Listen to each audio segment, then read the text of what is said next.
Hi guys! Welcome sa Asip9. In this video ay tutuloy natin yung series natin on calculus.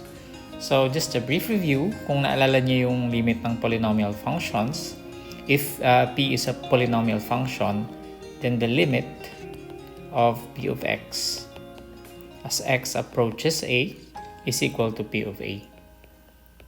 So ibig sabihin, pag kinuha natin yung limit ng function, sinasubstitute natin yung a doon sa value ng x. Kaya siya naging a. So for example, if we have f of x is equal to x squared plus 3x minus 2, then the limit of f of x as x approaches 1 is equal to f of 1. So nakita nyo, sinubstitute natin yung 1 doon sa x. And we know that f of 1 is equal to 1 squared plus 3 times 1 minus 2. So, ang question is, bakit natin diretso na sinasubstitute at hindi natin chine-check yung left-hand limit at saka right-hand limit? Well, if we examine the graph of polynomial functions, continuous siya everywhere, no? So, for example, if we have a polynomial function p, and we have a point here with x-coordinate a, then its y-coordinate is p of a. And if we look at the limit of the function as x approaches a, makikita natin that as x approaches a from the right, tsaka from the left, it approaches p of a. Kaya natin sinasabi na the limit of p of x as x approaches a is equal to p of a. Hindi na natin kailangan i-check yung left hand tsaka right hand limits kasi wala namang putol yung function. Hindi siya putol at wala rin siyang asymptote. Unlike the functions in the next slide, nakita natin yung function sa kaliwa na the limit does not exist at x equals 4 because the left hand and the right hand limits are different. Magkaibang values ang ina-approach nila. So as x approaches 4, ito yung x equals 4, di ba? As x approaches from the left, so dito yung graph natin, yung y value o yung function value na ina-approach niya ay 2. Samantalang pag it approaches from the right, the function value is equal to 1. So magkaiba yung left hand tsaka right hand limits. Now kung titignan naman natin itong graph sa kanan, kita natin that the limit does not exist at x equals 3. Ito yung x equals 3 at kita natin na siya ay vertical asymptote. As you can see, as x approaches 3 from the left, ano nangyayari doon sa graph? Bumababa, di ba? So the limit of g of x as x approaches 3 from the left is negative infinity. What about from the right? From the right, ito siya. Tumataas, di ba, as x approaches 3. So the limit of g of x as x approaches 3 from the right is actually equal to positive infinity. So magkaiba sila left-hand limit tsaka right-hand limit. Therefore, the limit does not exist.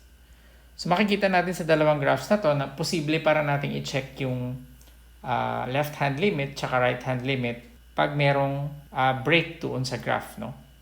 Pero yung depende sa klase ng break. Kung ang break katulad nito, di ba undefined tong point na to? This is undefined. Pero parehong value yung ina-approach nila from the left and from the right. Parehong 4. So kahit dito may break siya, basta isang point lang yung nawawala, possible siya na magkaroon ng limit. No? So for polynomial functions, wala tayong break, wala tayong asymptote. Pwede natin idiretso yung substitution.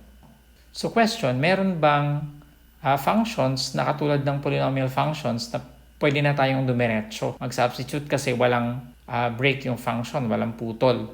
Meron, no? At yan yung lesson natin ngayon, yun yung limit of trigonometric functions. So kita natin na yung graph ng sine and cosine functions, wala siyang putol, wala rin siyang asymptote. So para siyang polynomial function. Pwede natin diretso nang i-substitute. We have the limit of sine x as x approaches a is equal to sine of a. And the limit of cosine x as x approaches a is also equal to cosine of a. So just one example, what is the limit of sine of x as x approaches pi, for example.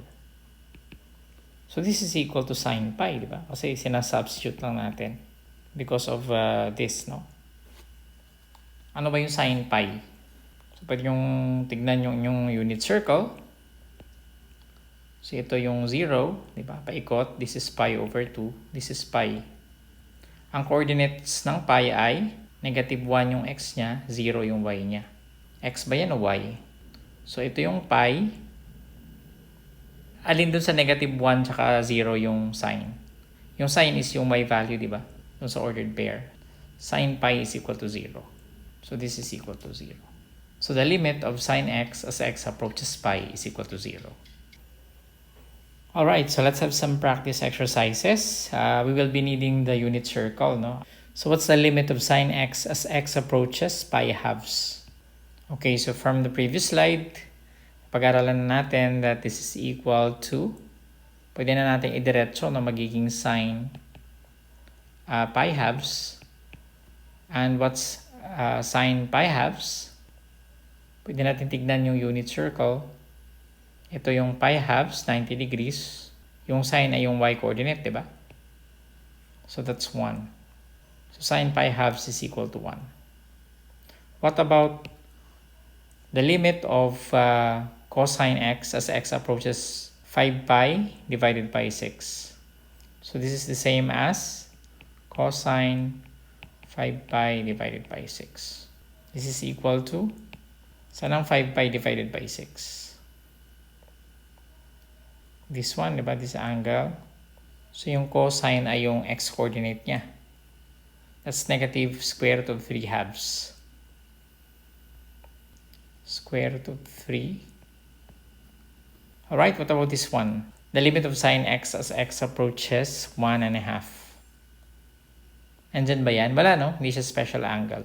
So pag ganito, syempre, gagamitin nyo na yung calculator nyo. And if you use your calculator, this is approximately equal to 9,974 10,000ths. So that's it. Sa susunod na video ay pag-aaralan natin yung limit ng tangent function. Maraming salamat. Sana nag-enjoy kayo. Huwag niyo kalimutan mag-subscribe sa ating channel. I'll see you in the next tutorial.